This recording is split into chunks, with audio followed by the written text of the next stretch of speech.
All right. Let's see here. Hey, everybody. How's it going? I'm back with another episode. Today, this one's a special one. A good friend of mine, a brother of mine, brother from another mother. I was thinking about this podcast all week, this episode, and the one thing that kept resonating to me was the saying, tell me who your friends are, and I'll tell you who you are. And if this ain't the truth, when I bring up the guy that I'm about to bring on, a lot of you may know him, and for those of you who don't, you will enjoy this. This man knows where all the bodies are buried. With no further ado, Mr. Matt Aguilar. Matthew. What's up, man? Hey, thanks for having me on the show, man. I really appreciate it. This is exciting, super happy for you. I think you've got a natural radio voice, and thank you. I do know where the bodies are buried, bro, but hey, and I ain't telling anybody. It's all good, man. I didn't kill him. No, you didn't. That's right. Yeah. No, Matt, where do you live? We got people listening from all over the country. Most people probably never would have heard of where you live, at least that don't live in California. But he lives in California, by the way. But yeah, it's crazy. I've actually lived here for 20 years now, but I live in Northern California, right outside of Sacramento, about 20 miles kind of northeast of downtown Sacramento, in a town called Roseville. I've been here now, since 2005.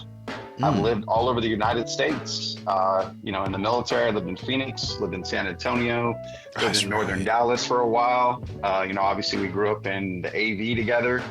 But I've called this home now for a little over 20 years, and didn't plan on staying, but that's all part of the story I'm sure we'll get into. Yeah, no, definitely. That's right. You guys were thinking about the Carolinas for a little while there, a few years ago. Yeah, we were actually. It's interesting because my brother, my brother Mark, my younger brother, he went in the military after I did, and I know we'll talk a little bit about that. But he went in the military, and he got stationed in South Carolina. Was out there for a long time, liked it, went to school out there, and then came back to LA, where we're originally from, and went to school out there, and was like, I'm never going back to the Carolinas. And sure enough, met a girl in LA from South Carolina. And they ended up moving back to South Carolina about 6 or so years ago now. Yeah, and they got 6 years. It has, man. And they it's crazy because they have a beautiful family. They got a beautiful home. They live right outside of Charlotte. And mom, who, obviously was in the AV, on Pebble Way right there in West Palmdale. Pebble Way. Wow. I remember that street. Yep. She finally retired, and she decided to kind of pack up. She grew up in LA her whole entire life, never thought she'd leave California or Southern California. Never lost a fight. She picked up and she moved at 72 out to South Carolina and bought a place out there. And she lives about an hour and a half away from my brother now. And she loves it out there. She's got a beautiful house, like ranch style home on like an acre of property. And she's doing really, really good in retirement. So I'm happy for her. That's cool. I'm sad that all my family, I came back to California, after I got out of the military, to be with them, and then they just kind of took off and went to the East Coast now. So I'm the only one left in California. Yeah, same for my sister. She's the only one left in California as far as my family's concerned. And like I always tell her, I don't try to convince anybody to go anywhere, but I always say time, the one thing that keeps going as a constant in my mind, mainly because I have kids, I guess, time does not care. And so true, I brother. told her like 4 or 5 years ago, she has a daughter that's, forgive me, Ashley. I know she listens. She's probably one of my she's probably my biggest fan. Thank you, Ashley. Ashley Carlin Bowers. What's up, Ashley? Yeah. But yeah, no, her daughter's like 7. I remember she's like, well, I want her to play with so-and-so and so. I said, Ashley, you got to, time flies, man. Like you'll look up and these people you're talking about, like my kids are driving, like it's crazy, dude. 2011, they're at your wedding, little people, it goes fast. And I told her, I said, I ain't trying to push you, but if that's the zone you're in, you gotta hit it, man, because it takes time, to make these moves, and everyone's got a career and all that. It really does, man. And it's so funny. I feel like the older you get, the faster time goes, right? Like, it's funny. I look at my wife, and my wife is an amazing person. She, she's what the Lord sent to me. I was asking for somebody, and God basically responded and said, "Hey, look, I'm going to give you this person who is going to kind of keep you in check and do the right things." But we've been together and we have an anniversary next week, actually. Yes, right. It was in October. I remember that. That's October right. 2011. Yeah. That's right. So we got an anniversary coming up on the 15th and the 16th. We got married twice, and there's a story behind that as well too. But nothing negative, but it's all positive. I married her twice because I love her just twice as much as I tell people. But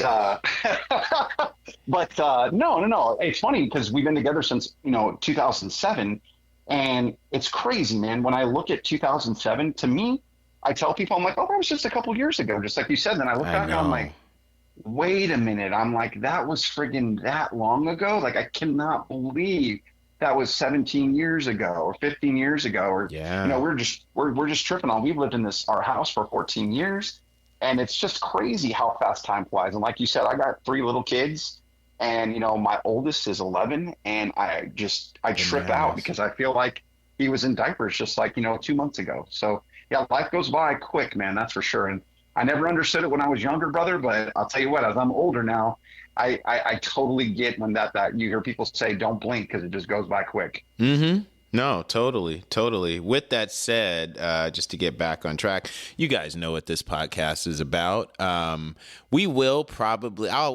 preface this with the fact that we will stray from that, because Matt and I have way too many funny stories and things.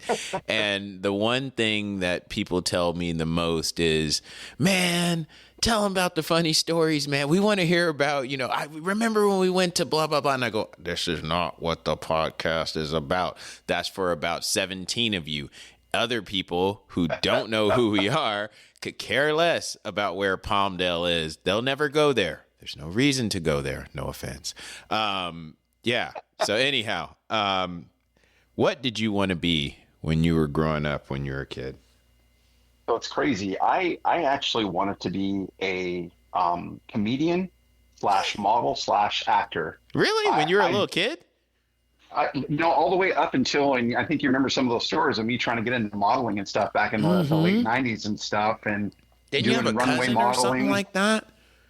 I had some family that was kind of doing it. I had a couple friends that were kind of modeling on the side and stuff too. And yeah, I went and did the glamour headshots, and thought I was the bee's knees. And I wanted to be a model. I wanted to be a comedian. I wanted to be an actor. I wanted to do anything in the arts when it came to entertainment. I loved that whole just kind of glamour and feel and excitement of all that stuff. So that's really what I wanted to be. But I knew there was just like this thing in me. I was like, hey, that's not realistic, man. You got to be more grounded. You got to have a backup plan. If this doesn't work out, what are you going to do? Right. And I didn't know for sure. So I thought about it, and I was like, well, everybody in Palmdale growing up was either going to be a firefighter or a cop. So I was like, I guess I'm going to be a cop as a backup plan. And I went, did all the criminal justice stuff, went to school, tried to be a cop, took, my corrections test, failed that miserably.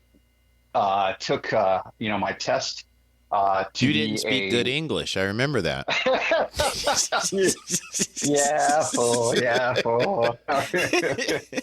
Well, the problem was I was trying to turn the pages with my toes, and then they kicked me out, and they're like, "Hey, put your shoes back on." Right? Yeah, they're like, "Yeah, put your shoes back on. Come on, man, you can't open the pages with your feet." So I had the dexterity of a monkey. So no, but it was crazy because I tried to do all that, tried to be a cop, and like none of it worked out. And like I just was like, hitting roadblock after roadblock. And it's kind of funny. I was listening to your podcast with your buddy Tony, and him kind of talking about a similar story of kind of like just trying to kind of hit roadblocks, trying to become a cop, and it just didn't work out. So I was just like, I'm gonna go in the military. I got no other options at this point in time. The modeling thing wasn't working out. I was like, acting is kind of a pipe dream. I can model anywhere if I want to model.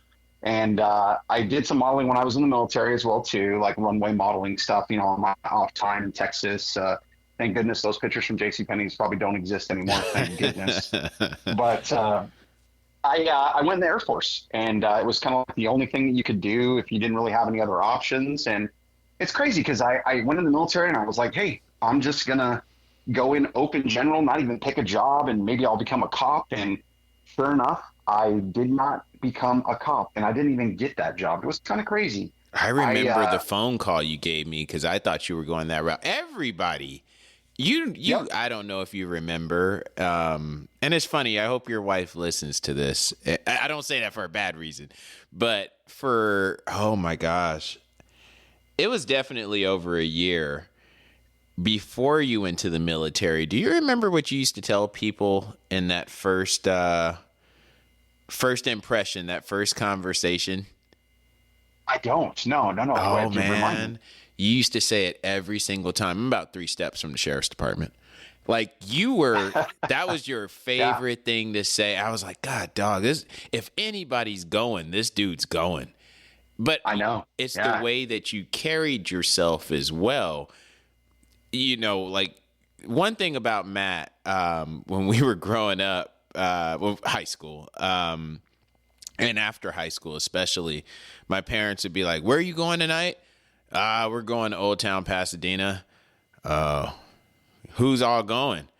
Me, the twins, Jeff, Trey, Keith, Matt. Oh, Matt's going? Yeah, Matt's going. All right. All right. Yeah, no, that's fine then. And I'm like, what the hell? What's up with, well, because if Matt's going, that means you ain't going to get into, well, I forgot this is a clean podcast. My mom was not a clean speaker. We'll say that much. That means you ain't going to get into any mess. And I'm like, well, yeah, that's right. Yeah, Matt's coming. He was like that, and I'm dating myself. He was the Eddie Haskell of our bunch. He was right there with us in the thick of it, but he knew how to carry himself around people's parents. So did I, but I'll leave Yep. that alone. Yep. Yeah, No, it's hey, we can talk about it, man. I mean, it's kind of funny. You mentioned the sheriff thing, and that's crazy. I did say that because it's funny because my dad was a huge influence on my life. He unfortunately passed away about 12 years ago, but he was a huge influence on my life in terms of he's like, look, you got to be confident. You look the man in the eye when you talk to people. Speak with confidence. Tell people what you're about, and people will obviously respect you. And I remember that carried with me, like to this day, right? And so I remember telling people, I'm like, look, I'm going to be a sheriff. I'm 3 steps away, which wasn't a lie. I was 3 steps away. But the problem is those steps were obviously 18, 24 months, right, of process. And right. I just kept doing it and trying to hustle and trying to make it like we all were back then, not realizing kind of what we were doing. And it's kind of that old story, like you fake it till you make it. And I was just trying to get to that position in life. And when it didn't really pan out, I kind of scratched my head and I'm like, look, I'm doing all the right things. Why is this not working? Now, on the flip side, it's kind of funny you say, the Eddie Haskell thing, because it's true. I had this ability to sell ice cream to Eskimos, and parents loved me and were like, "Hey, if you're with Matt, you're cool." Little did they know that we were kind of all kind of carrying on and doing our thing. Nothing crazy or anything like that, but just fun juvenile stuff that we look back and smile at and stuff. But yep, I remember those conversations and parents even saying, "Oh yeah, okay, yeah, Matt's going, so we're cool with that." But Right. little did they know. Right. Little did they know. So you went into the military. You went into the Air Force, right? I did, yeah. I went in the Air Force and I went in. It's kind of funny. I went in open general. I was 19 when I went in, and I was working kind of this loss prevention job at this drugstore, Oh around the corner yeah. from our house. Good And I old thought I Long's was, drugs. Long's drugs, right? Loss prevention. I had basically all of Southern California. I remember driving all the way down to Newberry Park, down to Hollywood, and like trying to bust people Oh, that's right. for Newberry for Park, man. yep, for stealing gum. And it was crazy because like I remember I chased this guy down for stealing some bike patches, some Some gum, bike and patches. Yup. Some bike patches and some gum. I chased him down like it was straight up like Starsky and Hutch. I dove over, chased him, put him through a window, like Put him craziness. through a window. Oh my gosh. Wow. And I remember you. I don't know if you remember. Remember, I brought the video over to your house and I was thought showing that you was, like, wait, was that in Palmdale or was that in Newberry Park? no, that was in Newberry Park. There was another No one that I showed way. you. That was in Lancaster, over by the old schooners. And when it used to be the Gosh. Long Strokes over there as well too. And no, Yeah. and I thought, yeah. and Golly. if you remember, all of you guys would make fun of me, call me Barney Fife and all this other Yeah, nonsense and dude, stuff. because you were like, You're yeah, I like- busted a guy today. My knee's a little sore. And I'm like, your knee's sore? You're like, oh, I dove over the turnstile thing at the front of Yeah. the store. And I'm like, you dove? What were they stealing? Cough syrup and some Bike I'm like, patches. Yeah. all right, dude. Exactly. That's cool. Yeah, and you would make fun of me. You're like, hey, you keep your bullet in your pocket. You remember you used to tease me about all that stuff? And I'm like, hey, fool. I'm like, that's not cool, dude. Yeah, no, you And took then- that job serious. But you took everything serious that you did, which was a great quality about you. It wasn't I the did. job. It was I you did. took whatever you were tasked to do serious. And I think, in my opinion, that's something that went with you wherever you went, whether it be the military. I still remember you calling me. Oh man, what was going on? Oh, it was 9/11. 9/11 had Might have been. happened. Yeah. And then you called me. It had to be a couple months later, and it was before the shock Yeah. and awe campaign. And you were like, "There's a lot of things going on right now, but I can't speak about them over the phone." And I was like, "Whoa, oh man!" And I remember you came into town like right before you had to go back after 9/11, and you were telling Yeah. me everything that was going on. And in my mind, I'm like, who would know if you took? And this is just so you guys know, this is pre like real internet like we know today. There was no social media. Right. I couldn't tweet this out. Hey, I heard we got heat seeking bullets. Like, there was nothing. Right. It wasn't like that. But yeah, no, but it was a great quality about you because even when your personal life, you were a professional dude, Yeah. Yeah, it's true, man. It's funny. And again, I go back to my dad. Like my dad was such a hardworking guy, right? He was a hustler. He was that guy had a million different jobs, man. He was a, he Your was dad a was barber. a He cool was a dude, cosmet. man. He was, man. He was a barber. He was a cosmetologist. Drove taxi. He was a janitor. I mean, the guy friggin' he worked at in the aerospace industry for years and stuff. And he was just a really personable guy. But he instilled in me. He's like, look, if you're gonna do something, be a leader, not a follower. If you're gonna do something, do it to the best of your ability, so that person can say, okay, look, you did a good job. And it always stuck with me. And it's funny because he taught me that at a really young age, and I was kind of like a hustler like him as well too, right? I mean, I started a business when I was like 12 years old, mowing people's lawns, like living in Fontana, and I was making like back in the 80s like $100 a month, mowing people's that's lawns, good. and I had.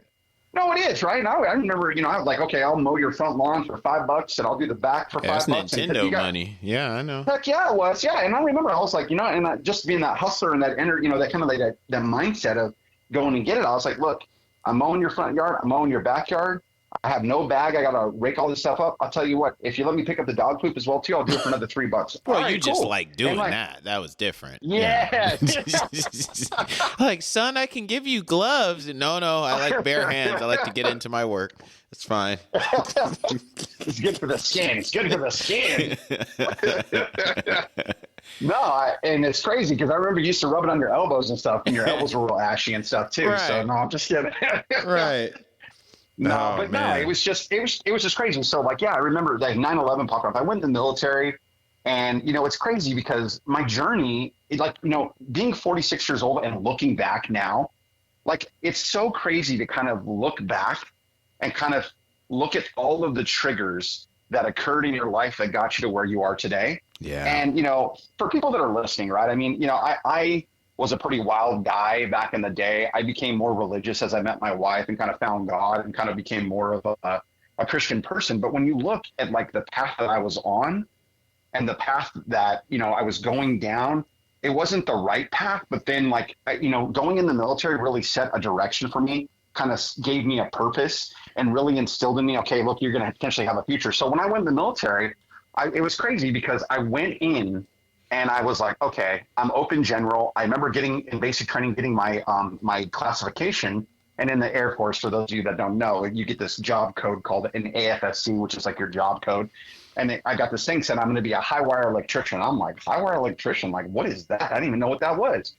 And I was like, I called my dad and I'm like, Dad, they want me climbing telephone poles and changing out like power transformers. He's like, that's good money. He's like, you learn a trade. You still want to be a cop. Why don't you do that on the side as a hustle? And then when you come back out of the military, you be a cop. You can do that if something happens. And I'm like, all right, cool. I did that, got halfway through my training class, and which was a 27-week training class, and I fell. I remember that. Yeah.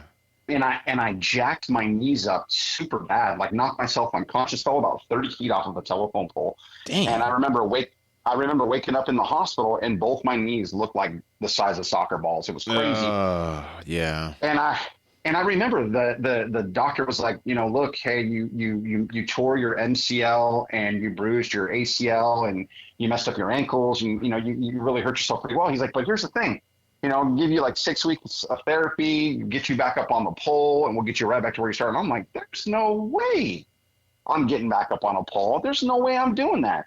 So like, I remember telling my dad, I'm like, what do I do? And it was like a low point for me. And I was like, what, and my dad was like, look, because I was going to go AWOL. No joke. Like, keeping it real here. Really? Like, I was literally and I'm not kidding. I called my dad and I was like, Dad, like, I don't know what to do. Like, they want to put me back up on this pole. I'm not about to do this again. Like, what if I get hurt again? Like, I could be disabled. And he's like, I'm going AWOL. And he was like, Dad, son, don't do that. Because my dad did that back in Vietnam days and stuff. And he regretted it and stuff. And luckily it was a different time. He didn't get as much trouble like it would probably be today. But all that being said, he was like, do me a favor, go talk to the chaplain. Talk to the chaplain. And I'm like, I'll talk to the chaplain. He's like, just go talk to him and tell him your situation. And sure enough, man, I went and talked to the chaplain. I prayed over it and he prayed over me. And I told him my whole story. And he was like, let me see what I can do. And sure enough, like 2 weeks later, I get orders to go back down to San Antonio because I'm going to be a computer systems programming specialist or computer systems analyst. They call them X2s, working in like logistics, working on computer mainframe systems and stuff, learning coding. And for those of you that are like in the IT industry, like I am now, like, man, I learned how to code like, old school, programming languages like COBOL and Fortran. And I learned how to do all that stuff. And I did that. And I did that for 4 years. And it was crazy because I did that. And while I was there for 4 years, I met all these different people that like kind of took me under their wing. And they're like, hey, let me show you about how desktops work and how networks work and how this works and how programming works. And I got this like crash course in like technology across the entire spectrum, from the applications to kind of physical layer cabling and even the facility side. And it stuck with me. And I was like, okay, I get out of the military and I'm like, what am I going to do? What am I going to do? Am I going to go back and be a cop? No, I think I want to be a lawyer. I might do the IT thing. Did some soul searching and I ended up staying in the IT game, man. And man, fast forward 25 years, here I am now, in the IT, industry. I've been doing it now since 2002, not including the 4 years I was in the military. And now I've got a great career working for a large medical system, University of California, Davis Health. And I'm an executive director there for IT infrastructure. And man, I've just been blessed, bro. So I had a lot of people. But the crazy thing about it, though, is when I look back on all those things, like I was telling you, you look back at my journey, like I was going down this weird path. And I always had somebody there, like looking over my shoulder. Like it was almost like a guardian angel. And I don't know if you remember this story or not, but I remember like 2 weeks before I was getting ready to leave for basic training, you were like, hey, dude, why don't we go down to 3rd Street Promenade and party it up? You put me, hey, dude. I was no, because you would. What did I say? No, you did, bro. You were busting tables at Outback, and you're like, hey, dude, we're going to do this thing. And I'm like, yeah, that was one of the jobs. Call me, it was, man. And you call me, you're like, let's go down, let's go have a good time. You're getting ready to leave. You got to do it upright. And I'm like, okay, cool. And you remember I used to have that old like 89 gray Camaro RS, right? Oh, yeah. So I remember we loaded up. It was me, you, your brother, and some other guy. I forget, John Ray, I think was his name. It's been so long. Or Kevin. Yeah, probably John. Yeah, his brother Kevin. Yeah, one of them. Yeah. My apologies, guys. It's been so long. But I remember we drove down there and we partied it up and we carried on and we had a great, great time. And unfortunately, we weren't of the age to probably consume alcohol, but we had a few drinks. And I remember we were driving back. coming up the 5 freeway, getting on the 14 interchange, and sure enough, Highway Patrol pops their lights because I'm speeding. And I remember Kelly being in the back seat, passed out with a bottle in his. Kelly, if we were 20, Kelly was like, oh my gosh. He was young. He was 16, 17, and okay, pause. Yeah. The only reason Kelly was there that night was because I don't know if you were with us on this particular night I'm about to speak of. I know Trey was there because Trey was laughing. My brother was your cliche sitcom brother, little brother that would tell on you for everything. Leading up to this. Yeah, good guy, but leading up to this. So one night, we're just shooting pool in my parents' garage, late night. Oh my goodness, I remember that pool table. And, yeah, exactly. And we're just shooting pool, bored out of our minds on a hot summer night in Palmdale, and just talking. And car pulls up, and it's Kelly. And at this, before this point, you don't understand. My brother, he was the kind of person in high school, and hey, you don't have to, he can deny it if he wants.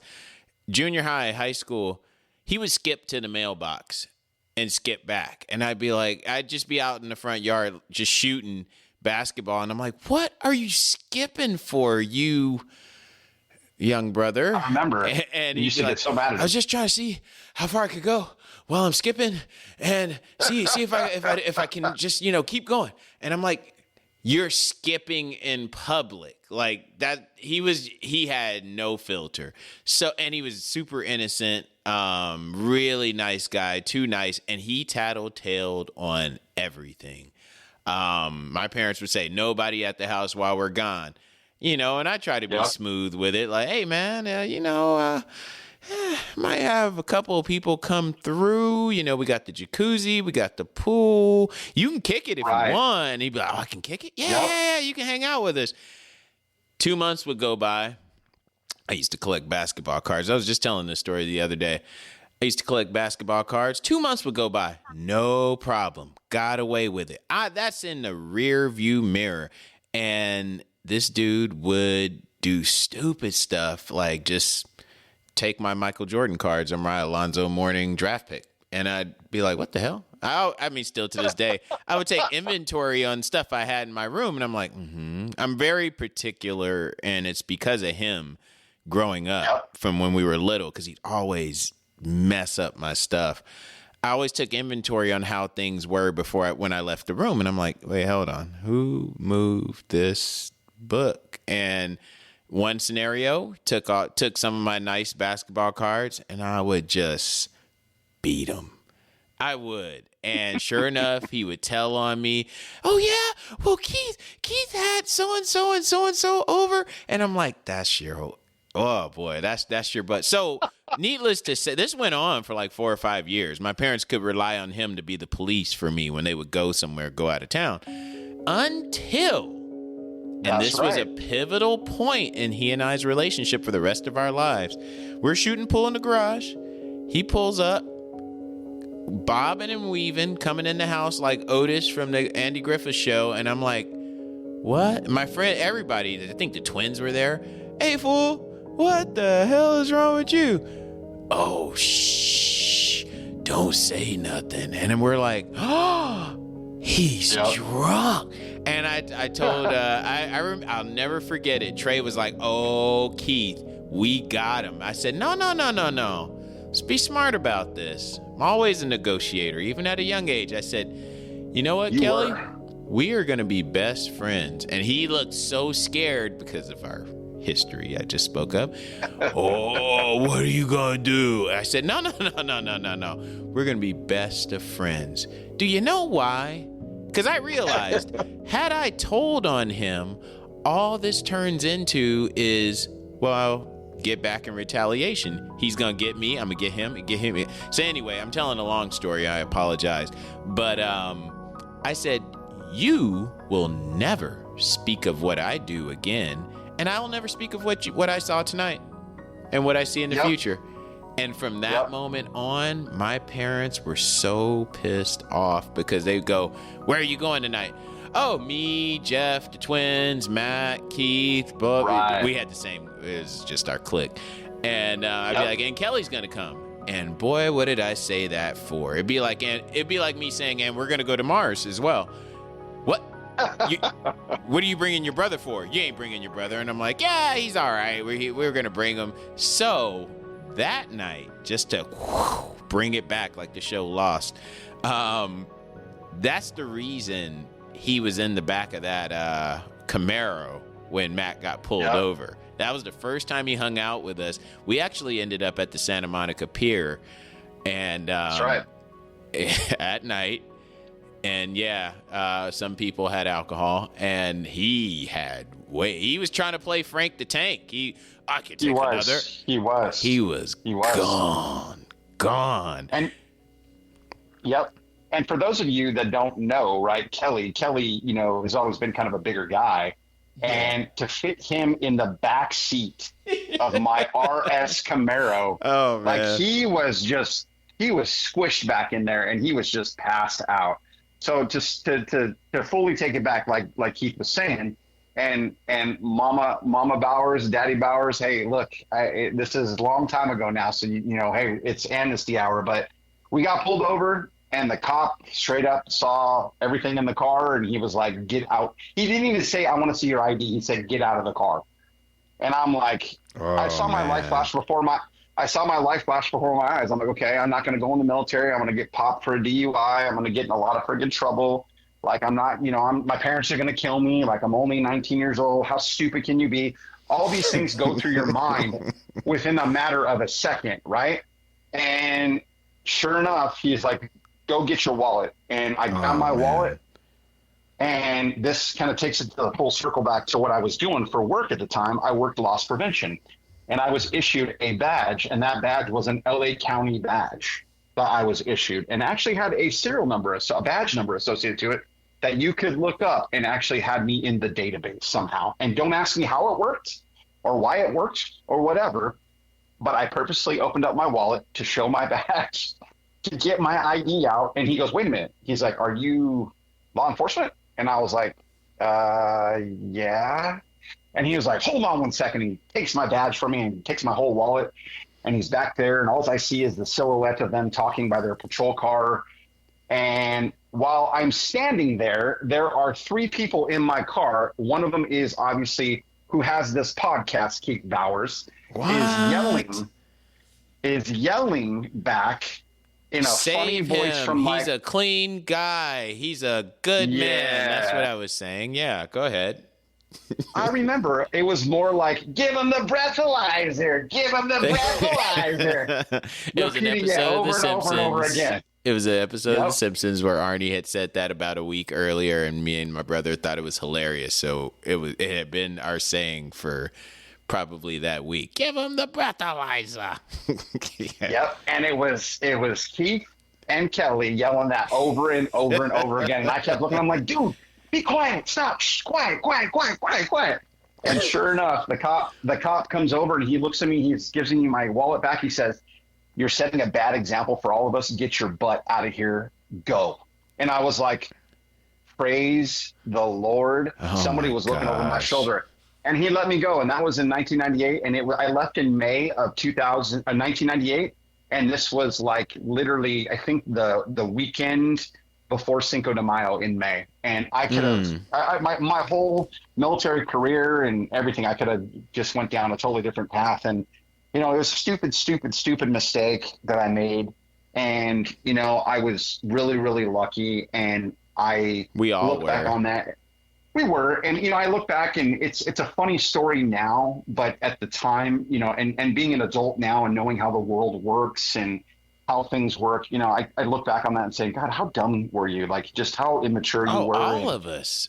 I mean, yeah, but I had a guardian angel over me, and I got lucky, I guess, right? And I kind of, that's always been kind of my situation in my life. I've always had somebody kind of looking over my shoulder, helping me out in situations and stuff. Even when I was like overseas, when I deployed for 9/11 and I was over in camp in Kuwait, I got stationed at Al Jaber Air Base. And I don't think I ever told you this story, but this was right after 9/11, right? I got my orders. I was in Kuwait in basically November of 2001, right after 9/11.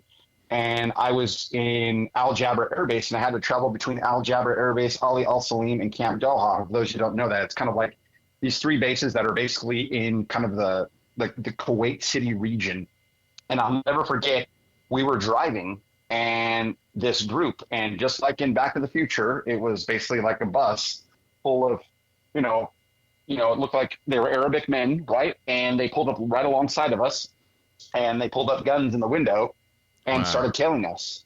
And man, I was so scared. And basically the guy that was driving, who was my boss at the time, was like, hey, look, don't freak out. Like, if I have to flip this thing around or, ram them or do something like that, I want you to try and get away or do whatever you need to do. And for a couple minutes, and I'm sitting there praying, like, what if I actually get, what if I get what if something happens here? And mind you, we're Air Force, right? So we're in the rear with the gear. It's not like we're hardcore soldiers. I mean, we're wannabe Air Force, right?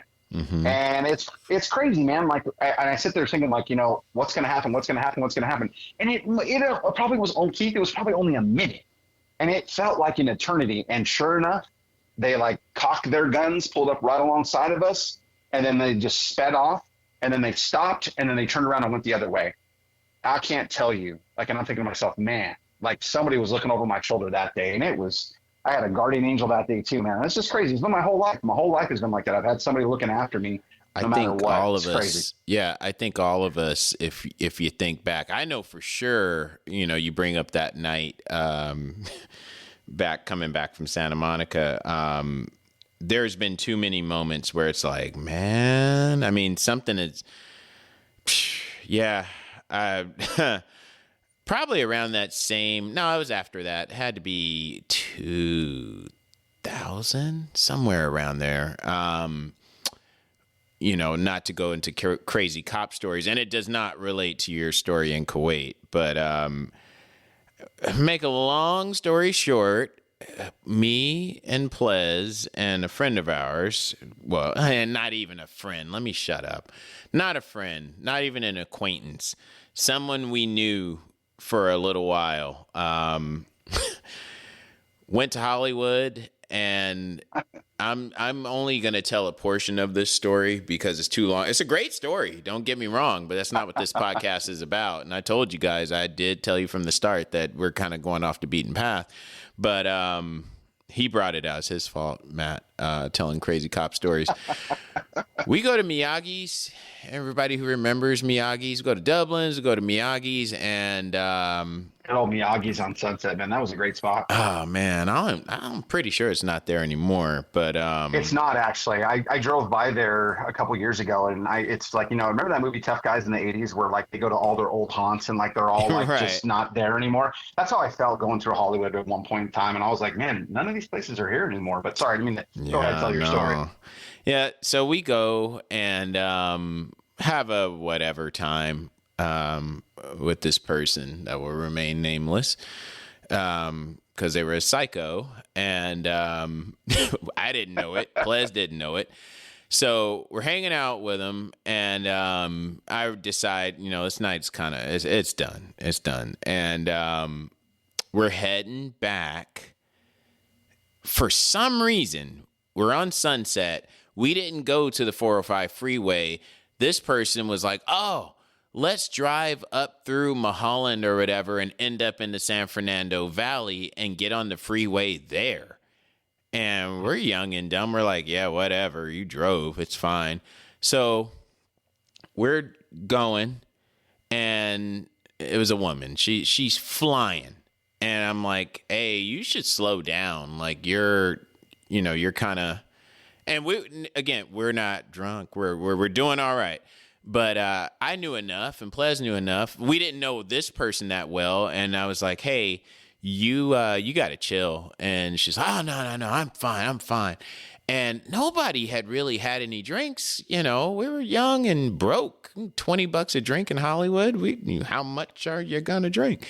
Hey, so not to stop you really quick, but I just got to say this because it's just popped in my head, not to stop your story. But do you remember at times you and I would go cruising and we'd drive down from the 405 freeway on Sunset, daydreaming about living in one of those houses? Oh, don't even. Those You gave me a some of time the limit best on memories. this podcast, so I can't Yeah, even go yeah. there. Trust me. Trust Yes. me. You and I think you and I dreamed the most, and our dreams were always on sync. I'm very It's true. proud So of true. the life you created for yourself and for your family for that reason, because I remember Same here. sitting in the passenger seat and looking down in your Bug and seeing the street go by because there's a big old hole in the floor of the car. Like, we've come so far, or my steering wheel falling off of my car. Like, yeah, no, I have that story, or that story. I got to tell you, brother. And I don't want to stop your story, but I just got to say this for the people that are listening. We have so many great stories, and again, I think, as you become an adult and you have bills and responsibilities and families and all that stuff, and you think back at those times that you spent with those special people and those friends, brother, I can't tell you how many funny stories that pop in my head. So simple. And it involves you, or involves Jack, or the twins, or just funny stories like that. But the steering wheel thing, I laugh at that story so much. And you got to tell your audience that story. It's so funny. You talk that about happened. a guardian angel. Okay, so Yeah. we'll pause the other one. Where's bad Yes, sorry. bad podcast. So with the steering wheel, because I know everyone's like, steering wheel. Okay, I had a black Bug. I had a black Bug in high school, and after high school, before I got my Honda Civic, Mean Green was his name. I had a black Volkswagen Beetle 73 Super Beetle, and it was nicknamed the Fatmobile, PHAT, fat. Anyhow, this car, I don't know cars. I'm not a big fan of working on cars. I pay to get it done. This car, when you hit a certain speed, the steering wheel would start shimmying hard, like. I remember this. And I found out that if I just kind of jerk it to the right real quick, you had to flick of the wrist, it would stop. I didn't know why. I had no idea. Nor did I know that on the steering wheel, under the cap that's in the middle where your horn would be, which didn't work on my car, I just used to have to yell at people, hey, you almost hit me. There was 3 bolts that went under that cap. Every time that car would shimmy, these bolts were coming looser and looser, and 2 of them were stripped out. It was held on by 1 bolt. I'm steering a car in traffic, going to Hollywood, doing all this goofy stuff, driving on the freeway, on the 14 freeway, with 1 bolt holding me from going right or left. So one day on my job, on the way to my job at Outback as a busboy, at 19, I'm waiting to make a left turn at the AV Mall right before Harris, right there, and where Discovery Zone ended up being. And when I go to make the left, the steering wheel, like, I'm turning it like a Disney Autopia car, and nothing's happening. And I'm like, what the hell? And then it all of a sudden caught. There's a big rig coming. Whoosh. I just missed him. I went in front of him, and I'm like, that was really weird, whatever. And I'm just trying to get to work because I'm running late. I go to turn in to the mall, make a right, turn in right there where Sears is, yeah. And AV people, well, I didn't know where that is. I turn into the driveway of the mall, the parking lot, and I'm just turning the wheel. Now it is a full-scale Autopia Roger Rabbit Wild Ride or whatever car. It's just turning. And I was like, what the? Oh, no. So I hit the brakes and I go right into the Antelope Valley Mall sign with the little antelope. And I'm like, I don't remember still to this day what payphone I walked to. Yep. Why I didn't call my parents first either. Yep. I don't know. But I called this man. And he's like, what's up, fool? I'm going, hey, hurry up. If you can come, help me out. My steering wheel fell off of my car. And you're like, what? Huh? Yep. What? And I go, just come. My steering wheel is off of my car. You don't have your steering? I just come to the mall. And you hung up. Yeah. And I was like, okay, I'm on my way. Yeah. I remember that. And And I remember it was the Sears Car Care Center over there, right there, right by it was right over there. Yeah. And I remember and I was like, your steering wheel fell off, and you hung up on me. I'm like, I gotta go. And my mom's like, and for those of you that are listening, and those that we're gonna date ourselves a little bit here, the phone was ringing in the kitchen phone, and I had to walk over to the kitchen phone that was on the wall and answer it. And he was just like, first person, hey dude, hey listen, my steering wheel came off. I need your help. Like, just come get me. And I'm like, huh? And he's like, just come get me. I'm like, all right, I'm on my way. I'm on my way. Oh, and I remember man. that, man. But that's crazy. But you had a guardian angel, because I remember you telling me that big rig, man. It could have T-boned you and could have messed you up seriously. Yeah, had I made one more extra turn or two more extra turns before I got there, like if someone said, hey, stop by my house and drop off, blah, blah, blah. Oh, okay, cool. Had I done that, I would have drove right into the view of the big rig. I would have hit something, and I was in a bug. Right. But yeah, no, that's the steering wheel story. But yeah, no. So anyway, we're in Hollywood. We're on our way back. We go over the hills. You guys have heard of Mulholland Drive, even people who don't live in or aren't from California.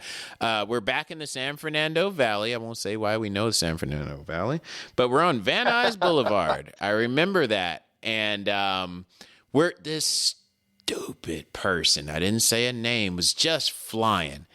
And me and Plez are like, hey, slow down. It was kind of a bad night because Plez wasn't supposed to be in town. He didn't tell his parents he was coming back from Santa Barbara to visit. He was just coming back to see me to like hang. I don't even remember where he was staying, but because it was before I moved to Northridge.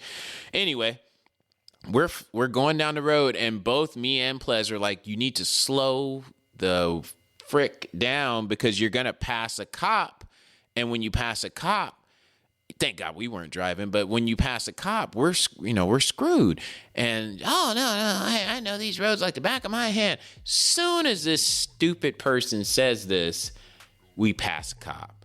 And it was like dude, it was right out of a movie. We passed this cop, and me and Plez saw him. We whip our head around. Sure enough, we see the brake lights, and this dude just flips one right around, lights on. And we're just... I was a different person. I didn't have any daughters. Plez still doesn't. But we let our minds run free with our words, and we verbally badgered this person the rest of the time. Now you would say, oh, you got pulled over, but you weren't driving, Keith. What's the worst that could happen? Oh, no. She sees the cop turn around, and we're just driving down Van Nuys Boulevard. Right before Woodman, there was like a Norm's, a Ralph's. I know exactly where you're talking about. Exactly. Yeah. There was like a little Mexican restaurant right there, all in this intersection. We're coming toward that from Hollywood, heading north. And this person says, F that, and just busts a left and just goes down this residential street of raggedy apartments and homes. The cops are behind us. I'm like, oh my God, I'm going to jail. Like, I've never been arrested. I've never been to jail. Yeah. No cuffs on me.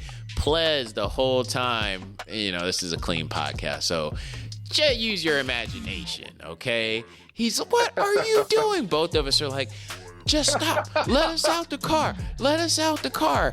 She's trying to find a way to get away from the cops. She's, you know, we're going on a residential street. We're going about 75 miles an hour. Still to you. I only bring this up because you talk about guardian angel and cops.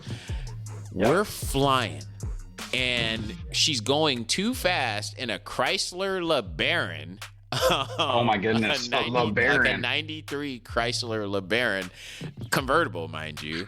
Hey, was it John Voight's LeBaron? No, I'm just kidding. right, Costanza. Yeah. Like, she tries to make a right. She's like, I'm going too fast. She tries to make a left. I'm going too fast. Meanwhile, straight ahead of us is a residential home with a long front yard. And we're like, you need to slow down. You need to slow down. And we're just, whoa. I don't still to this day how we're going ahead. And Plez is like, oh no. And we hit this curb so Oh, no. hard. Bam! We're in a Chrysler LeBaron, not a sports car, not a truck. The whole front of this car went blam. We did like a Dukes of Hazzard style wheelie. We went up onto these people's front yard and just No, boom. you didn't. I'm dead serious, hand on the Bible. And I'm like, oh, God. You never told me God. this story. I didn't know this story. That's funny. Oh, buddy. And this is only 1/3 of it, but this is a children listen to this.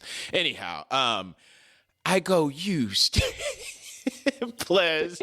Oh my gosh.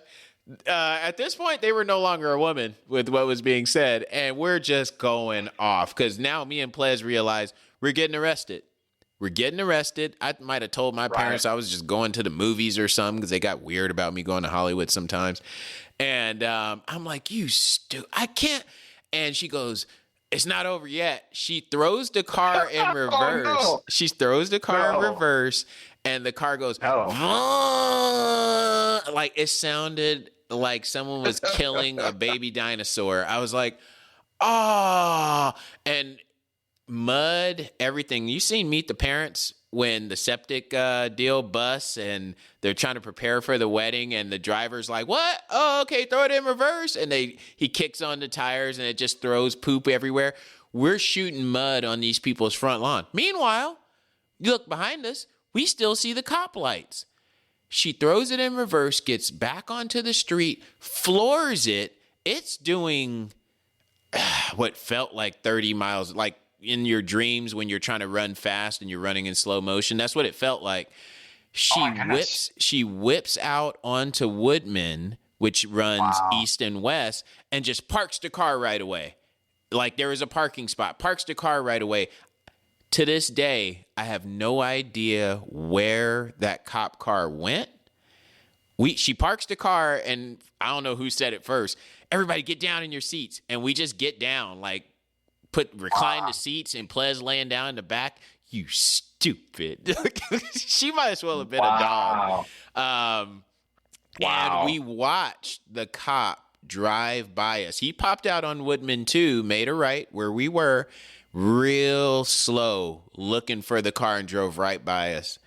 And you want to talk about your heart being in your throat. I was like, oh my God. My parents still don't know that story. Well, maybe they will now. But talk about a guardian angel.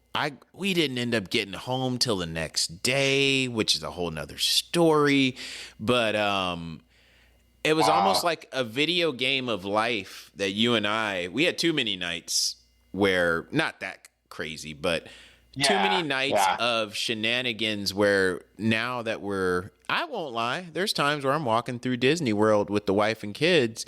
Oh, you want a churro or something? I'm like, oh, no, dang on churro. And I'm like, I think about it and I'm like, how calm life is, how chill life is now. And it's like, and my kids, they think I'm old and I'm like, golly, man, you don't even know the half. You don't even know the half. Or they got all their words and terms now that they think, Daddy, don't you say it? And I'm like, yeah, whatever. You're like, you're being cringe, Dad. Like now you're like, yeah, you know that one. So I was about to say, you're being, that's so cringy. It took me a while to know what the hell that meant. I'm like, oh, okay. Remind me of my mom using the word whack once. And I was like, you don't say whack. You don't. Well, that's how you say it, right? It's whack. And I go, why are you putting emphasis on the actual word? You don't need to make it longer. You're making it a 3-syllable word. It's like 1 syllable. Whack. That's it. Exactly. Yeah. That's so funny, man. Yeah. But you're right though. Life is so much simpler now. Like you talk about those things, but again, guardian angels and stuff. And it's funny because like, you really think, I love the word you use, shenanigans, right? Because that's what it was. It was shenanigans. We never did anything crazy. No, we never broke the law. I mean, no, we never. That story. Yeah, and the DUI thing, I guess. Yeah. So yeah, we broke the law, but it was, it was a different time. We never did. Back then. But stupid stuff on purpose where people are like, hey, fool, let's go bust out people's windows, or let's go go set something on fire. It's like, what? It was never nefarious, right? It was always something that, turned into something silly and that probably was a little bit more serious. But you know what's funny, though? You look at kind of our generation, and I mean us, our clique, and then you look at, I'm gonna call out my brother and Kelly right here, because they were a lot more wild than we were, right? And I think it's because they saw what we did and they're like, hey, we could do that too, maybe with a little bit more. And I remember, I don't know if you remember this or not, but my parents threw a party at our house for my brother leaving for the military. And remember, me and you, remember we were bartenders? Oh my gosh. Oh, man. You remember that? You remember we were bartenders? Yeah. Yes. And I remember, I'll never forget, there was a couple of my family members that were there that came to see Mark, goodbye. Newman. And they were, I remember him. Yeah. That dude looked just like Newman from Seinfeld. Yeah, dude. Yeah. No, I'll never forget though. I remember him saying, he's like, man, these kids are wild. Yeah. And he's like, I remember you're going away party and it was nothing like this. And I'm like, no. Yeah. Kelly and Mark, they kind of carried the torch for us, and it was, if you call it a torch. Yeah. I know, right? It was more like a smoldering dumpster fire, right? I think that's what they were carrying, right? And it's funny because, Mark would tell me all these crazy stories, and I'm like, yeah, bro, I've been there, done that, and this is what you need to do, and this is what and it's just funny, man. You look at those stories, and again, for those that are listening, some of you were a part of those stories. Others were probably part of the stories that Mark and Kelly were a part of, but it was our childhood, it was our teenage years, and it was hilarious. Like those times were silly and stupid and immature. But at the end of the day, we had people looking over our shoulders to make sure that we were able to be, upstanding citizens and respectful adults. And we all had enough sense. We all had enough sense, like really watching Tom and Jerry. We weren't going to grab a hammer and try to hit each other in the head because we saw it on TV. Like we had sense. We all came from decent homes. No one was like, it'd be really cool. I got a gun. Like nobody was ever on anything. It was never stupid. Like that. Yeah, it was never. Hey, it'd be funny. Let's grab water balloons and just go launch them at people's houses. Like stupid stuff. It was always something where someone could clean it up. Like it wasn't. You can call it square if you want, but it was fun. But it was square, but it was kind of fun. You remember that time we TP'd that one person's house? I'm not going to say the two people that we were with that are probably listening to this. I remember we took off from the person's house that we TP'd, and my door of my Camaro slammed shut on your leg, and you were like, my leg. And I'm like, shut up, you're gonna wake up the people. And you're like, no, dude, this door, you broke my leg. I'm like, man, just get your leg in the car and be quiet. Come on, man. Oh man, do you remember that? Yeah, I think so. We see, the thing is, folks, when you live in Palmdale, not a lot to do. I don't know about now, but back then, you had to get creative. There were a lot of nights of just standing in front of somebody's garage. What do you want to do, fool? I don't know. You want to go see? We already saw Titanic. Yeah. You want to see it again? It's 3 hours. I mean, I don't know. Kill time. It's 8 o'clock. That'll take us to midnight. Any parties going on? No. It was majority that. So after a while, it's like, that's when the creative thoughts would come out on a warm Palmdale night, watching a frog hopping in the gutter of somebody's front street, and we would just go do. We didn't live in the country, but looking back on it, it was a lot of parallels with that. But it's crazy though, because like you said though, right? We had this 5 rotation. It was either at somebody's house in front of their garage. Yeah. And then it was, let's go to the street races, or let's go to the movies, or let's go to, like you said, 3rd Street Promenade or Old Town Pasadena if it wasn't too late. Mm-hmm. And then the other one always was, or maybe we go Cosmic Bowling, or we'll go to Sharky's and go shoot pool. Sharky's, jeez. And, were you with me that time that I got into that bar fight there? Were you with us when that happened that one time? I don't think so. I think I heard about it. That was ridiculous. I never went in that place ever since I got out of that place. That was A ridiculous, and lot it of wasn't those even my places fault. were trash. We were Yeah, just they bored. were. They Yeah, were. yeah, no. All right. I almost forgot Let's why move we're on. on Yeah, here. let's move forward.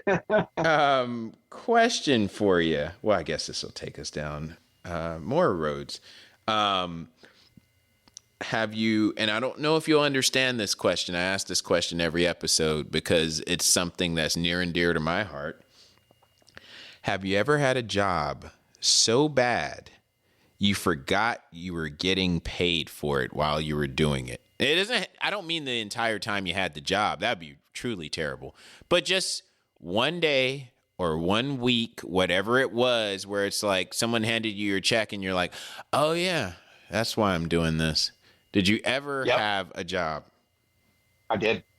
Did you? I had two. I did. I had two that were like that, and it was right after I got out of the military. So, a lot of people, went in the military. They stayed in the military. They did, a great career. I know a lot of friends that did 20 years, 25 years, and I got out because I was like, look, this isn't for me. It was a stepping stone. I knew I wasn't going to be a career person. So when I got out, I had this whole kind of mentality of you're not going to go back to California. You're not going to go back to LA. You're not going to move back in with your parents. You got to make it on your own.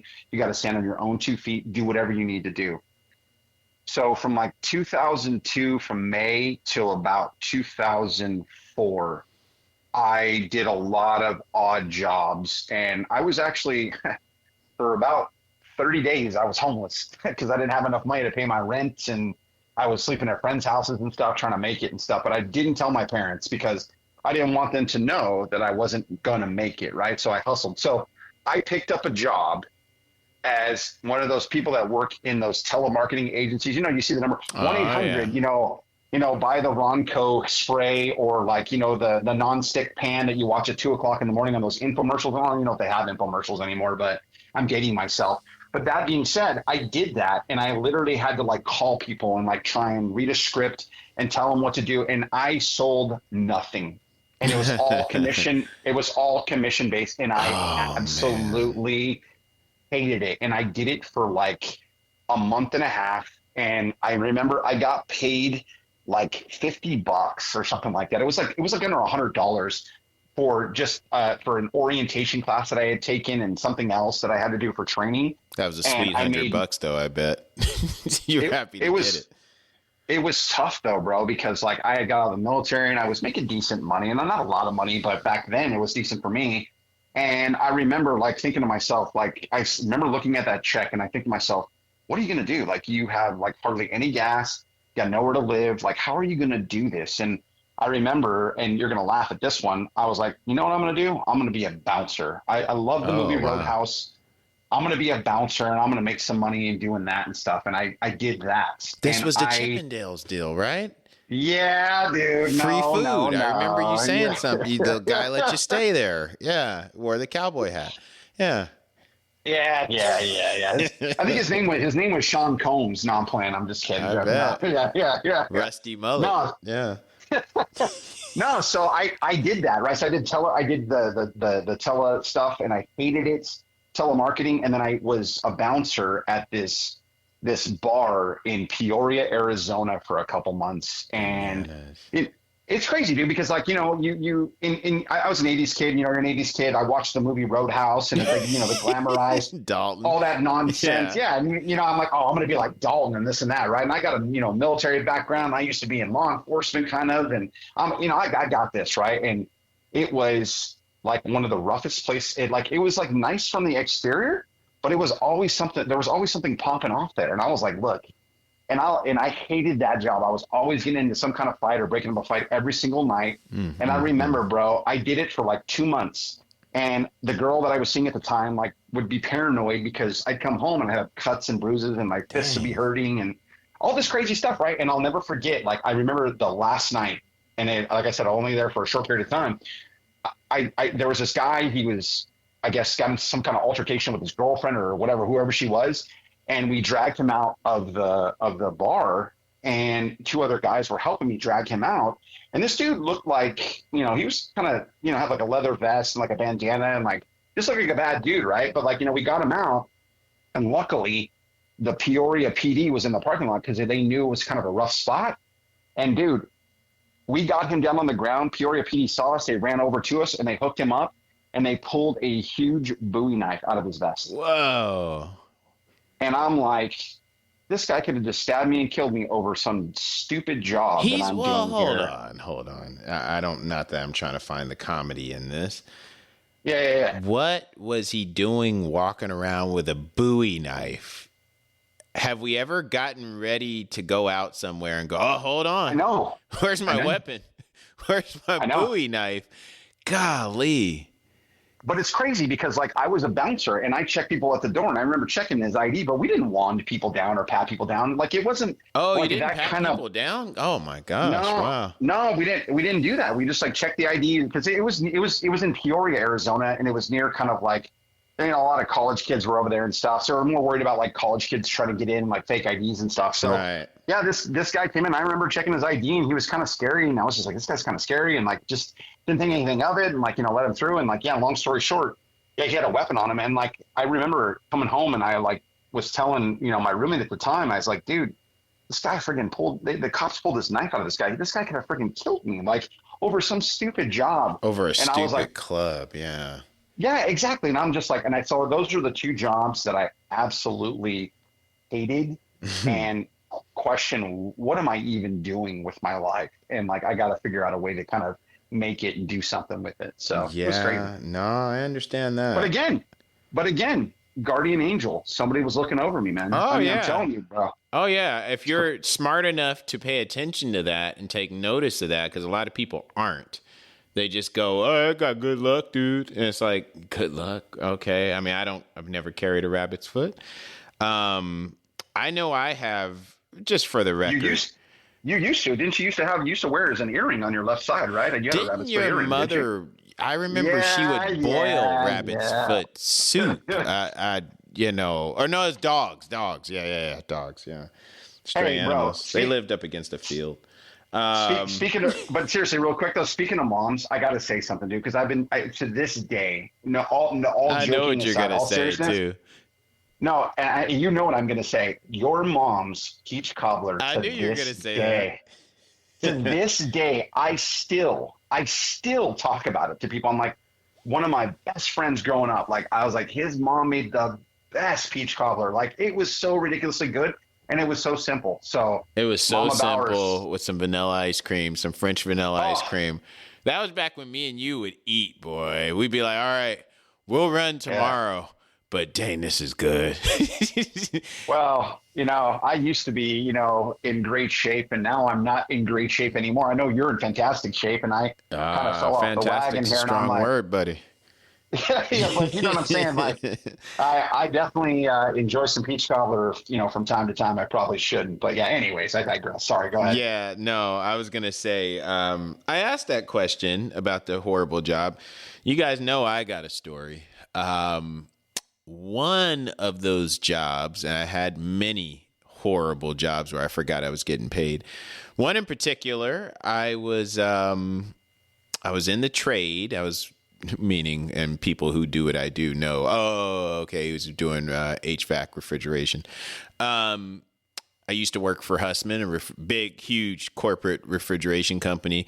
They laid off everybody because we lost Vons and Safeway as an account. So everyone went spiraling into because everyone wanted to stay union, went spiraling into other areas of the business. So I went to a very small, raggedy, I don't even think they're in business, so I can mention them. JCT Mechanical in Lancaster, a toilet of a company. And when I explain, you'll know why. You'll know why I say that.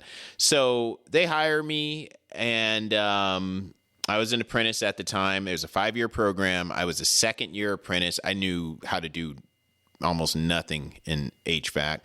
I was more in refrigeration. There are two different genres. So I go to work for this company, and turns out their accounts are pretty much all, or so I think, all in Palmdale, East Palmdale. And no offense, you people from East Palmdale, you already know. Don't all of Palmdale's the same. No, it's not. Home prices reflect it. Don't get me started. Anyhow, and I can speak to it because I was there. I won't say what year this was, but it was a while ago. But anyhow, La Quinta Apartments off of Palmdale Boulevard and like just past Sierra Highway. When I didn't know Palmdale had an area like this, forget training day with the man clapping the pigeons on the roof in what's called the jungle in LA. This place is way worse, way worse. This apartment complex was so bad. And they told me, okay, so your accounts are going to be La Quinta, some other ghetto apartment, and then a third ghetto apartment in like an old folks home, which was actually pretty nice, surprisingly, in Palmdale. And I said, okay. I didn't know. I just knew my old stomping grounds from these stories that we're telling, right? We just go drop somebody off. It's nighttime. We didn't know. We didn't go to the East Side often. I'm not a snob. But anyhow, so I go to this La Quinta place and I figure out real quick there was no such thing from the hours of 9 a.m. to 5 p.m. not smelling weed outside. And this is before all the now everything's legal. And I was like, God, dog. I said, that's not cool. Gangbangers everywhere. You'd see broken windows, roaches, and all the apartment. Terrible place.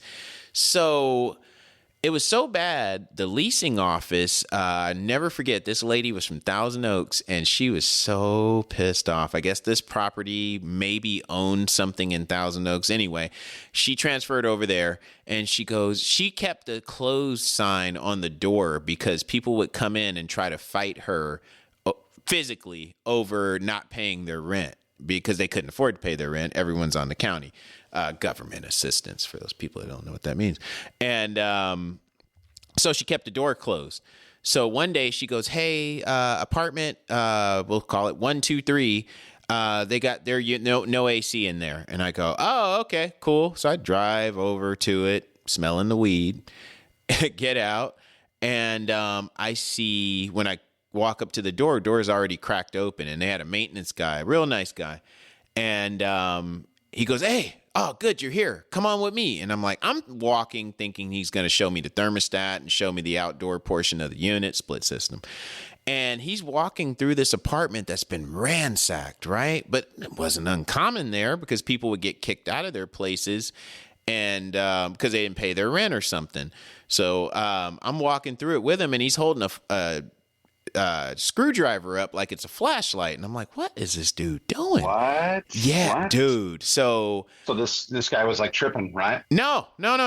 He was in he was fully sober. He's walking. I'm walking behind him with my tool bag and my tools, pissed off that I'm even in this property on this side of town. Right. And I'm like, what is going on? I knew it was something funky.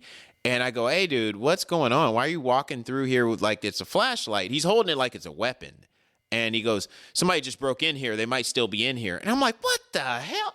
Hey. So I go to like cut and run. And he goes, oh, it's clear. Like we're in the military. Clear. And I'm like, what? And I'm pissed. Like, keep in mind, the entire time I had this job, I'm looking for any reason to quit. I wanted these people to fire me so bad. And you would say, well, why don't you quit, Keith? Because with Local 250, as an apprentice, you weren't allowed to quit. You had to get laid off. So I was looking for any reason, but I was too good a dude to make them fire me on purpose. And I had a family. Oh, yeah. So Christmas is coming. And I'm like, son of a gun. So I'm walking through this place, just reevaluating my life. And maybe I shouldn't have been yelling about the breathalyzer, 15 years earlier. Take my life a little more serious, And this guy goes, all right, we're clear. And I go, what happened? And he goes, well, we got that gang of dudes, like straight out of a movie. Like you say, Roadhouse. We got this band of guys that roams around the apartment complex and breaks in cars. They were doing anything they wanted to. And they all live there, I guess. This chick saw them this was her apartment, saw them, called the cops on them the day prior, and these dudes found out because cops will come to your front door. So a couple of these guys saw who they went to and said, oh, I think one or two of them got arrested. So the next day, while this woman, grown woman, is in the shower by herself, butt naked, they broke into her place, beat her up while she's in the shower, pulled her out of her front of her place, butt naked, and proceeded to beat her up and then run off. And I was like, what? I said, I'm sorry, but like animals, straight up. And I said, what the hell? I said, that's it, man. That's it. So he goes, yeah, you're cool now. You can go ahead and work on the unit. I said, I don't think she cares about her AC. I was like, I just started laughing. I said, I think that's the least of her worries is how hot she is. I said, I don't think she's coming back here. And he goes, well, we put the ticket in. And I'm like right on the verge of just walking away. If I didn't have a family, oh my gosh. I would have said, you know what? You can take this trade and wipe. You know what? I said, okay, I do what I have to do. While I'm working on the unit, the cops, whoop, and I'm like, oh, thank God. They come up. Now, there's a wood wall that's kind of blocking a fence. So I'm listening to what's going on, and, you hear their walkies. Right. And I'm just doing my job pissed off, like just cussing. I'm like, I can't believe my life turned out this way, man. Boy, if we didn't have to pay for childcare, just going on down the line. And all of a sudden, I hear one of the cops, hey, Jamal. Like they knew these people by name, like the movie Colors or something. Jamal. And the dude's like, oh, dang, what? I didn't do nothing. And the cop goes, get on the ground. And I'm like, I'm on the other side of the fence. I have no idea if this guy has a gun.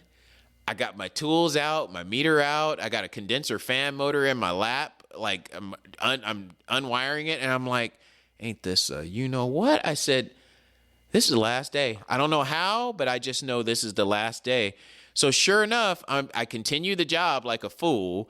And all of a sudden I hear, what? Stop. Blam. Blam. They just start knocking this guy against the wall. And rightfully so. He just beat up a woman and pulled her out butt naked. I was rooting him on. I was like, yeah, get him. Get him. Kick his gorilla. Get him. So he goes, oh, man, you have to do me like that. And I'm like, I'm trying to look through the cracks in the wooden fence. They got him on the ground in handcuffs, take him off. And I finished the job and I said, you know what? I'm calling the company. I'm done. So I go to walk back to my truck, right? Wouldn't you know, because these guys, I found this out from the maintenance guy afterward, they saw me go to the management office and talk to the manager. They saw me with the maintenance guy afterward. Now I'm just as bad as the chick who got pulled out butt naked. They think I'm some kind of snitch. And they see me around the property. I'm obviously not one of them. I'm a pretty clean-cut dude, always have been. Yeah. They're sitting on the back of my truck on the bumper. And I had a stake bed truck, which looks like a pickup truck, but it's a work truck. And I was like, What did you do? I had a 12-inch crescent wrench that I kept. You don't need a 12-inch crescent wrench is a big old wrench for doing simple residential. Yeah. You didn't need it. It was a weapon. I kept it all the time. A weapon. So I go ahead and let it drop out of my sleeve like a movie. And I'm just walking in my best Ice Cube Boys in the Hood stroll, right? Just walking like all of a sudden Thug Keith. And I see him just like that schoolyard bully, like, yeah, you see him? Yeah, I see him. And nobody's making eye contact with me. I'm like, oh, man. Dang, dude. Like, no, there's no cops there anymore. It's 2 hours later. And I put my tools in the cabin of my truck. I walk around them. I just pretend I don't see them. And I go to the driver's side of my truck and I go, hey, I'm about to pull off, because they're on my truck. And I, and they knew what they were doing. They wanted me to go, hey, get off my truck. But I wouldn't do it because I'm not a fool. Yep. And I go, hey, I'm pulling off, and one of them goes, "We hear you, MFer," and I was like, that was my cue to go, "What did you say?" And I said, I got in the truck, I started it up, and I was like, they're still sitting there. And I said, you know what? I hope I get fired. I floored it. These dudes fell off the truck like roaches off of a newspaper. Blam! Hit the ground. Nobody, I guess they didn't have guns. I sped off, hit speed bumps, called my company. I said, never again. Oh, they were expecting the phone call. That was the freaky part. Oh, what happened? I said, and I told them what happened. Oh, that's never happened to any of our techs before. I said, I find that very hard to believe. The guy who worked for that company, really nice guy, his name was Lou.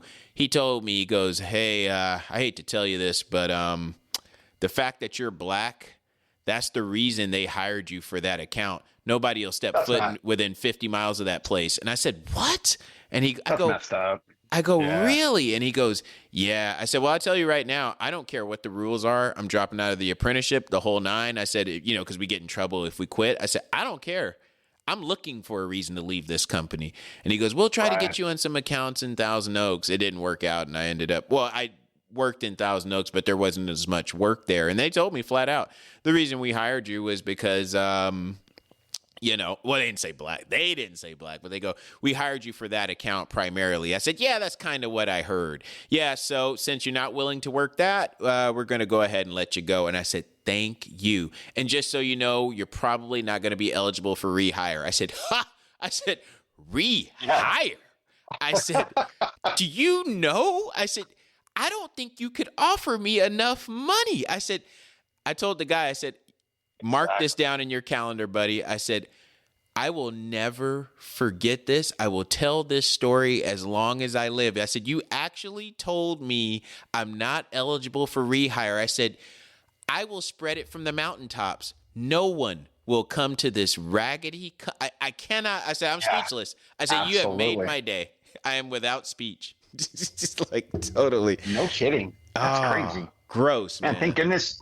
Yeah, but thank goodness you didn't get hurt though, too, right? And again, it's funny because and again, guardian angel, right? I mean, somebody's looking over your shoulder on that one, because at the end of the day here, that could have gone wrong so many different ways. Oh, yeah. And something could have happened. And at the end of the day here, you walked away from it. But, good for you for handling it the way you handled it, because a lot of people would not know how to handle a situation like that, regardless of if they were, white or black or whatever, right? It's an instinct in a sense for you to kind of just be like, okay, this is what I'm going to do. I got to protect my thing and just got to move on. But hey, you got that reason to get out of there too, because you were better than that anyways. Yeah, no, I was, you're not supposed to say you're above a job, but I don't care. I was above that job. No, Matt. Yeah, I will ask you one last question, and we'll close it with this. What would today's Matt tell 18-year-old Matt? And only you can answer this question, because you know where 18-year-old Matt was. And I ain't talking about the crazy stories we brought up, but mentally, you know what 18-year-old Matt was thinking, staring into a windy Palmdale night sky. I'll let you have the floor. Yeah, that's crazy, man. No one's ever asked me that question, and I have to. What would you warn 18-year-old Matt about? I would. Yeah, I think what I would tell 18-year-old Matt is keep doing what you're doing in terms of like the hustle and the business, Matt, and trying to kind of sell yourself, fake it till you make it kind of thing. I would still keep that in the forefront. But what I would also tell 18-year-old Matt is follow your dreams. Don't just do something because you think that it's what everybody else wants you to do. I mean, again, I went down the path I went because I thought, you're not going to make it as a comedian. You try to be an actor. That's just a pipe dream. I regret not doing that more, or trying stand-up comedy, or doing something in the arts in that regard, because I thought it was just not realistic and it wasn't responsible. And I talked myself out of it. So I would do that more. And I'm not going to get emotional here, but my dad's gone now. I would spend more time with my father. When I left for the military, and everybody does this, right? Our children do it as they grow up and they become their own people and they move on and they have their own lives and stuff.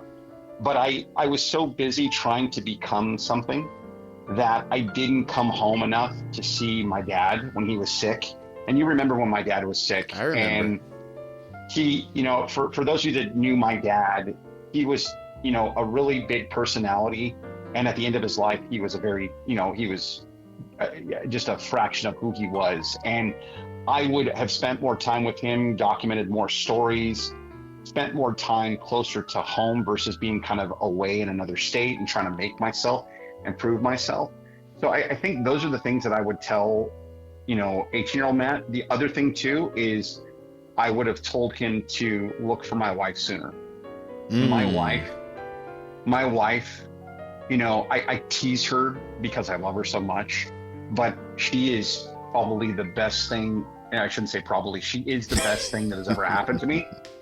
And honey, I don't mean it that way, but she is the best thing that's happened to me. She has made me centered and grounded, and the success that I have in my career is because of her. She's been there with me kind of through all the trials and tribulations and the hustle between all the different jobs in the Bay Area and Silicon Valley and raising kids and being there and stuff. So I would just tell 18-year-old Matt that it's a marathon. It's not a sprint.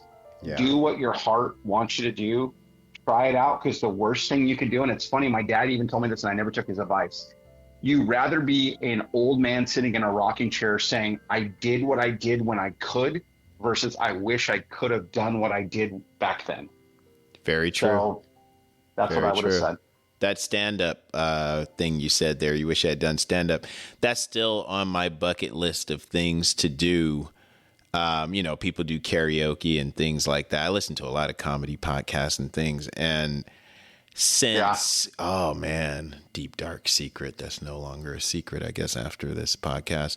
Since probably 2010, 2011, I believe we all have funny things that we've seen, obviously we have the stories that, we brought up just now. And trust me, I could have ramped that story up, punched it up a lot funnier. But there's things that we see, observations that we make, and it's just a frame of mind. And I know you have it. I know I have it. And I always say to myself, I don't know how it's going to come about, if I'm going to be on vacation in Orlando, if I'm going to be at a resort, at an all-inclusive resort where they got, hey, amateur comedy night, who wants to come up? Like, I kid you not, since 2011, 2012, my cell phone, whatever cloud account I had, I have a notepad of that's weird. Of bullet points of things that I find funny in the moment, or stories or spins. And it's funny. It's like it's the equivalent of waking up from a dream and going, oh God, I got to remember this. I won't remember it at 7 a.m. I'm going to write it down real quick. And then you read it at 7 a.m. And sometimes you go, what the hell? Cap'n Crunch, chocolate, eating a dog. That doesn't make any sense. That's not funny at all.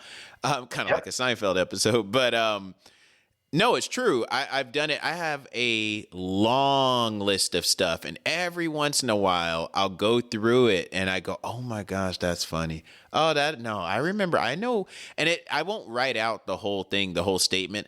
I'll just a couple of beats, and I go, all I need is a couple of beats, and I can go off and give them 10 minutes if I want to, or 15 minutes. Now, I ain't saying I can do a comedy special for an hour, but it's just a muscle that, it's the recreational guy, the suburban guy who likes to take karate, right? Is he going to fight, in the Foreign Legion? No, he's not. He's never going to use the Krav Maga, but he knows how to do it.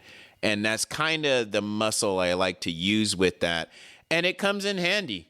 It comes in handy when I meet customers, when, I'm shooting the dozens with, friends or things, we still bag on each other and each other's mamas, and all that Right. stuff. Absolutely. It comes Always. in handy because it's a tool that I know they're not Yep. sharpening, but I do secretly. I always It's have crazy. something in the chamber. I'll give a look and I go, you already know I got a couple of bullets in the chamber, and I can no. I know. Don't get on me. Don't get on. Okay, all right.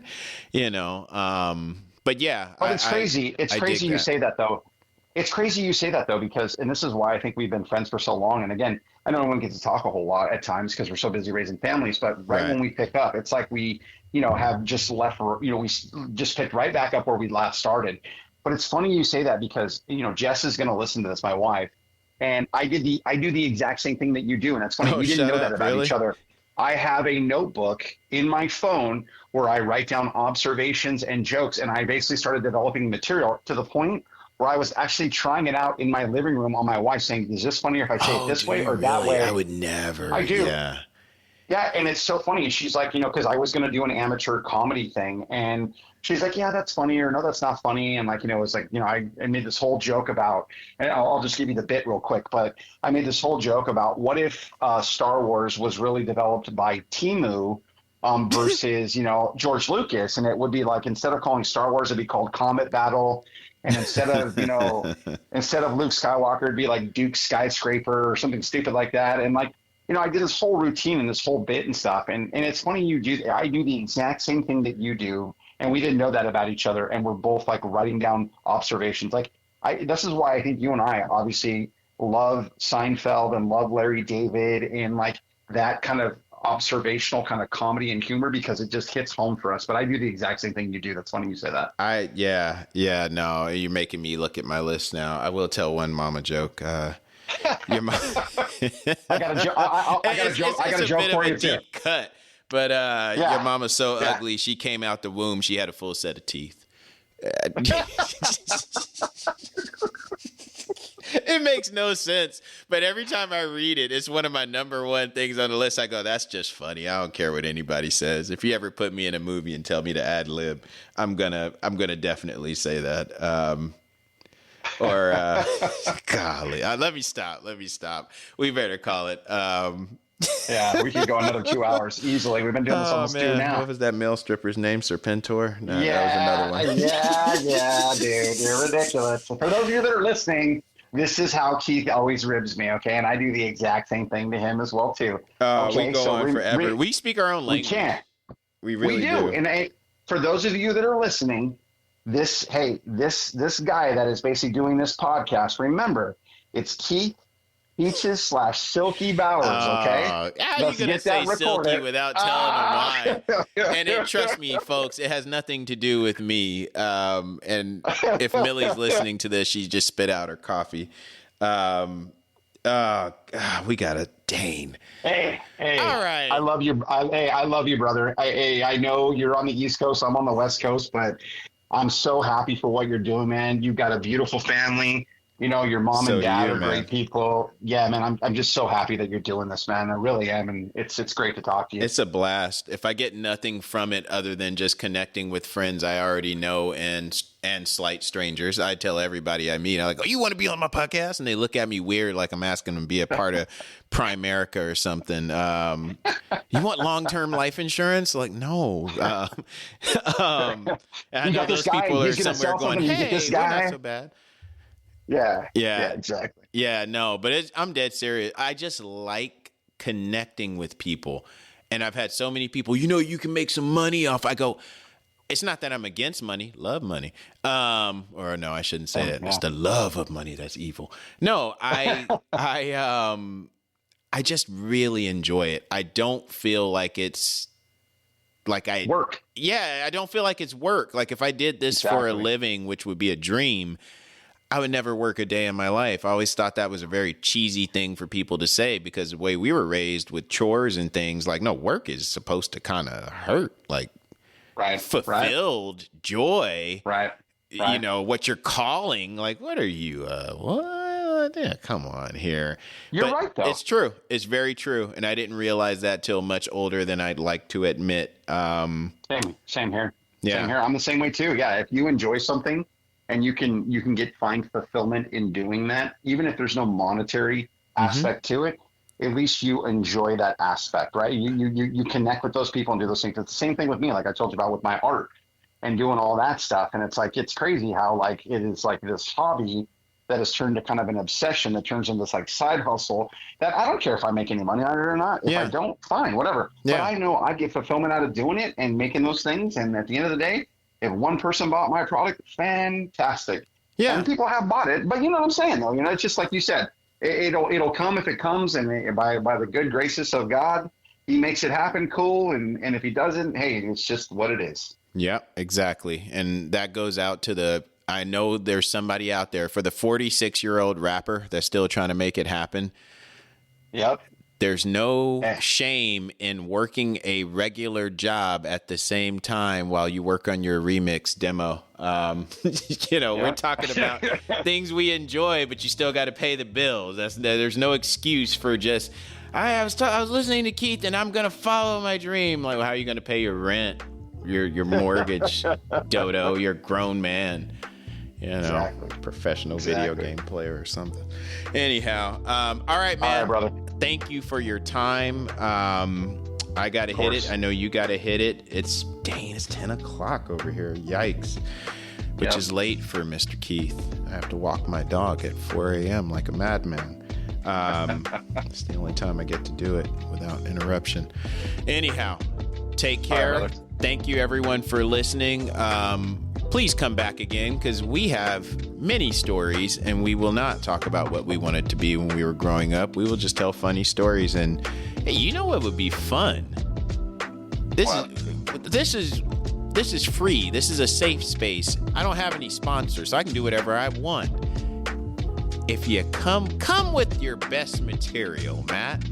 Come with a couple of buck slips of jokes. Come with your list. I'm not saying, give me a routine. I think it'd be fun to go back and forth with some jokes. Well, I remember when you were a kid, man, you wanted to be an astronaut. I didn't mean now. I'm just kidding. Your mother's a nice lady. I won't talk about the ice in the grass, and I'll leave it at that. Oh, you're gonna end on that one. Okay, yeah, okay, I see how it is. Or eating plants at Disneyland. I get it. I know where you're going. I know where you're going. Those were the good old days, man. Simple times, man. Golly. I'll never forget. And we'll end on this. You're like, dude, your mom is eating plants. I'm like, stop. All right. Because she was. We're right there in Tomorrowland. It's spinach, Matt. That was like, yeah. You were like, yeah, but it's in the park. Oh, man. All right, man. Well, I love you, dude. Thank you. Thank you for brother. your time, brother. All right, man. Take care. All right. God bless everybody. Drive home safe.